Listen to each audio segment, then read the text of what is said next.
certainement pas. Et pourquoi? Parce que le salut, c'est quelque chose de personnel. Le salut est personnel. Et c'est pourquoi Christ nous appelle personnellement à le servir. Si nos enfants, nos parents, ne veulent pas de Christ, c'est-à-dire le suivre dans l'obéissance à sa parole, dans la soumission de sa volonté, eh bien, c'est sachant que c'est seul que nous rentrerons au royaume de Dieu. Hein? Car notre jugement et notre rachat est personnel. Et là, je vous invite à aller dans 2 Corinthiens, chapitre 5, verset 9. 2 Corinthiens 5.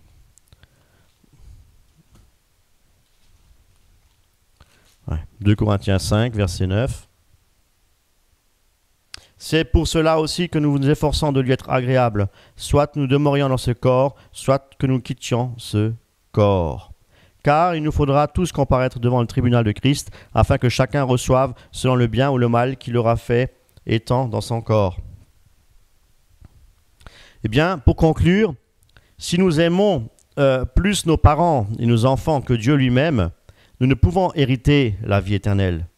Et si ton père te dit « Enfant, cesse de croire en Dieu, tu vois bien, plus que tu pries, plus tu souffres, et tu me dis que ton Dieu est amour. » Vous savez, frères et sœurs, Dieu seul connaît le cœur de l'homme. Et l'homme, au cœur irrégénéré, ne peut pas comprendre justement toutes les choses de Dieu, les choses spirituelles. Et c'est une occasion de chute, il est une occasion de chute pour le chrétien. Et c'est pourquoi, même s'il s'agit de ton père, de ta mère, tes enfants, si eux choisissent le monde et toi le Seigneur, eh bien, tu seras persécuté par ta propre famille et tu ne peux rien y changer. Seule la prière du juste a la parole nous dit, une grande efficacité. Inévitablement, si tu es persécuté, tu seras rejeté, et si tu fais le bon choix de suivre le Seigneur, ton Dieu, tu dois passer par la persécution. Et nous pouvons aller dans Matthieu chapitre 10, verset 21. Matthieu 10, verset 21. Le frère livrera son frère à la mort et le père son enfant. Les enfants se soulèveront contre leurs parents et leur feront mourir. Vous serez haïs de tous à cause de mon nom, mais celui qui persévérera jusqu'à la fin sera sauvé. Quand on vous persécutera dans une ville, fuyez dans une autre. Je vous dis en vérité, vous n'aurez pas achevé de parcourir les villes d'Israël que le Fils de l'homme sera venu. Nous allons maintenant conclure avec le 5e et dernier point. Porte ta croix. Le verset de référence, nous allons dans Matthieu au chapitre 10, au verset 38. Je vais faire la lecture. Celui qui ne prend pas sa croix et ne me suit pas n'est pas digne de moi. Voilà. Alors, Jésus ici nous recommande de prendre la croix. Nous allons maintenant dans Luc chapitre 14, verset 27. Luc 14.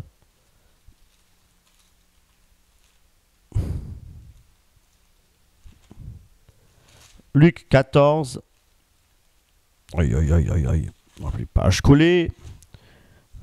Luc 14, 27. Et quiconque ne porte pas sa croix et ne me suit pas ne sera pas mon disciple, ne peut pas être mon disciple. Voyez ici, on a porté la croix et prendre la croix. Porter ou prendre la croix ne suffisent pas selon Jésus-Christ. Lisez bien, on a bien lu là à la fin du verset, et il est bien mentionné « et qu'ils me suivent ». Et un élément supplémentaire et très important également nous est apporté dans l'évangile selon Marc. Et là, vous pouvez aller au chapitre 8, verset 34. Marc 8,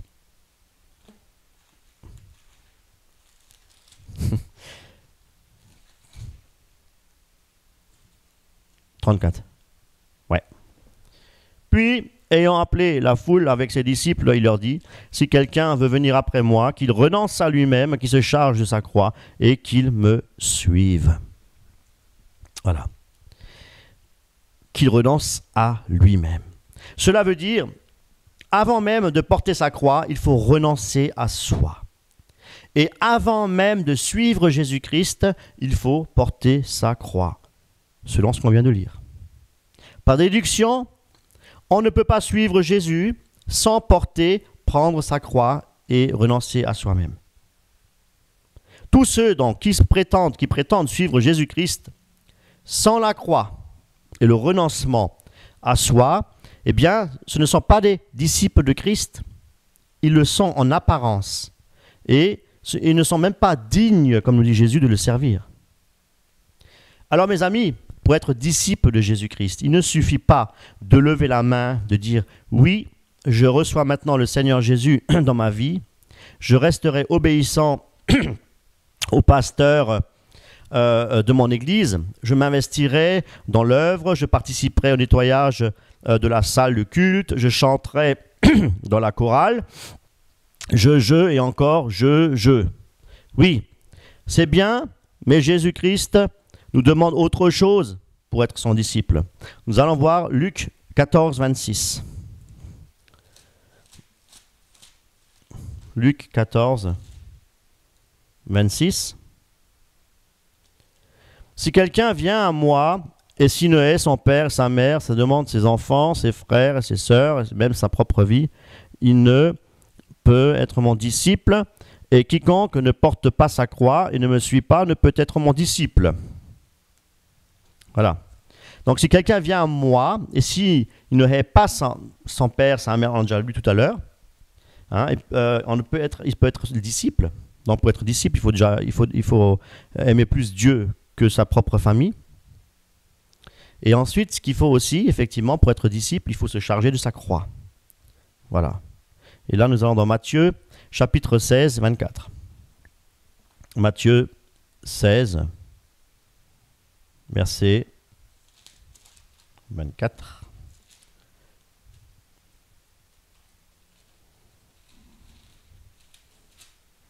Alors, Jésus dit à ses disciples, « Si quelqu'un veut venir après moi, qui renonce à lui-même, qui se charge de sa croix et qu'il me suive. Car celui qui veut sauver sa vie la perdra, mais celui qui la perdra à cause de moi la trouvera. » Alors, que signifie prendre sa croix? Notez bien que Jésus dit prendre sa croix, c'est-à-dire notre croix, la nôtre, bien évidemment. La parole de Dieu nous enseigne de suivre Jésus-Christ, c'est-à-dire de prendre lui seul comme notre véritable modèle. Et quand on regarde dans ce monde, les gens ont des modèles, des stars, pour les jeunes. Hein, et moi, par exemple, lorsque je pratiquais encore, je jouais du jazz dans le monde, eh bien, mon modèle, c'était Kay Jarrett, c'était Michel Petrucciani, et bien tant d'autres encore. Et eh bien, je ne cessais de les écouter constamment pour justement pouvoir jouer dans le même esprit et dans le même style que eux. Et croyez-moi, pour vraiment en être imprégné, il faut consacrer énormément de temps justement à l'écoute et à la pratique de cette musique. Et c'est avéré que ce sont des sources occultes, voire mystiques. Faites vous-même votre propre analyse sur le jazz, vous comprendrez. Charlie Parker, par exemple, un saxophoniste alto, eh bien, lui, il était toujours défoncé. Drogué, alcoolique, bagarre, nightclub, et j'en passe. Et voilà un peu la vie des musiciens. Mais je ne suis pas non plus en train de généraliser la chose. Hein. Mais si on ne joue pas de la musique pour Dieu, alors dites-moi qui en est le maître. Oui, frères et sœurs en Christ, chers amis. Pour prendre la croix, notre modèle doit être Jésus-Christ. Pourquoi ? parce que c'est Jésus-Christ qui a porté la croix et il nous montre que nous devons également porter cette croix. Mais est-ce que Christ en avait-il réellement besoin? Non. Mais il était obéissant jusqu'à la mort. Là encore, nous devons rester obéissants à Dieu. Et c'est sur cette croix justement qu'il a porté tous nos péchés, toutes nos maladies et nos meurtrissures. Et c'est par pure grâce que nous avons le privilège de porter à notre tour cette croix. Pourquoi? Eh bien, tout simplement, pour clouer notre vieil homme et tous ses penchants, tous ses désirs, ses mauvais désirs. Et on va aller dans Romains 6:6.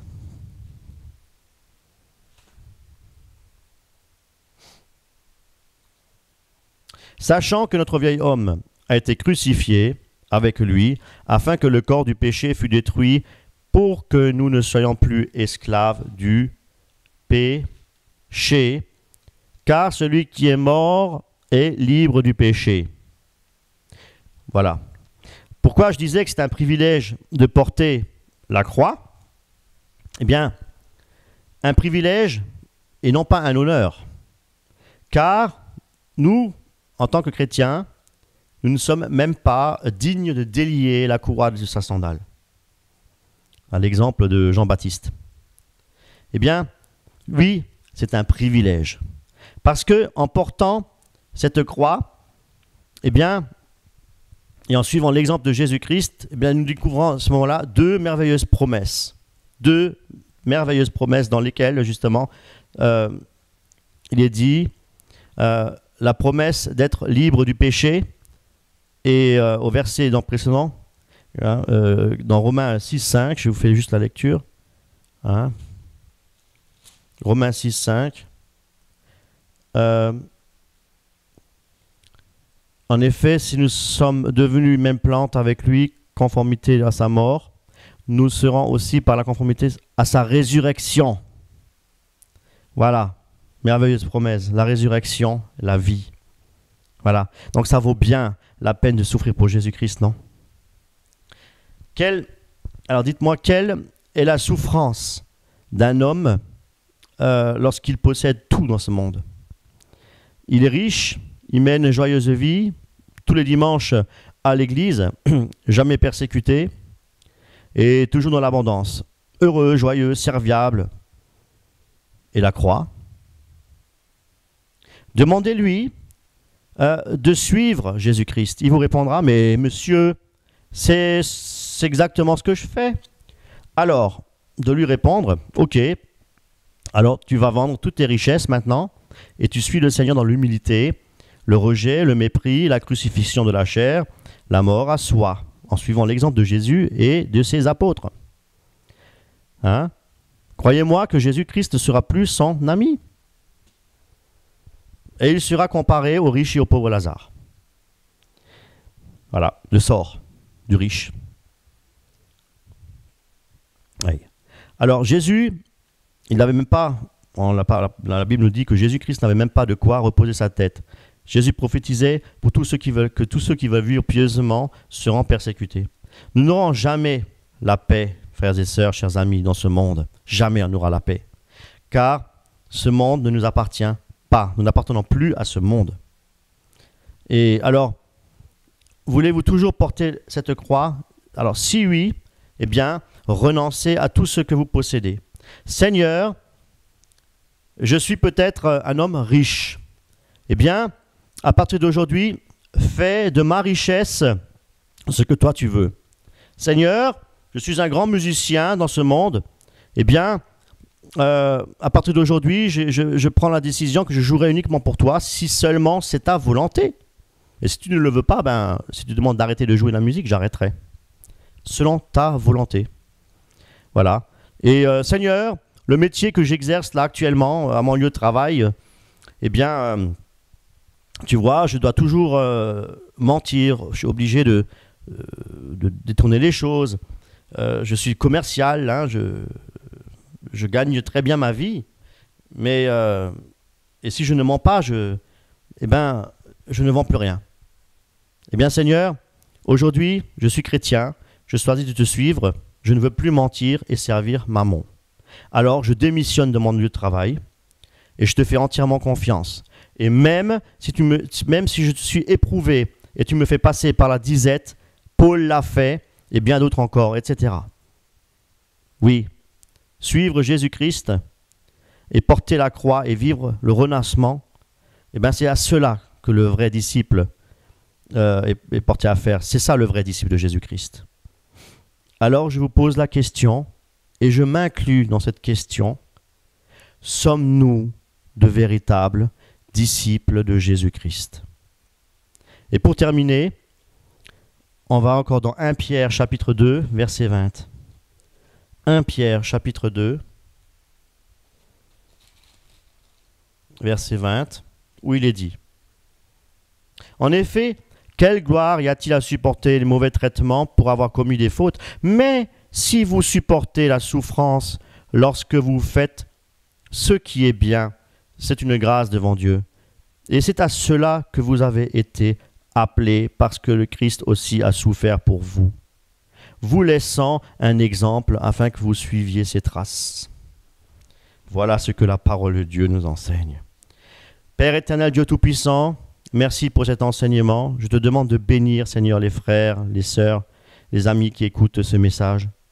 Que ce message puisse, Seigneur notre Dieu, comme je le disais, non pas toucher, Seigneur notre Dieu, uniquement l'intelligence, Seigneur, mais je te demande, Seigneur, que cette prière, que ce message, puisse toucher le cœur.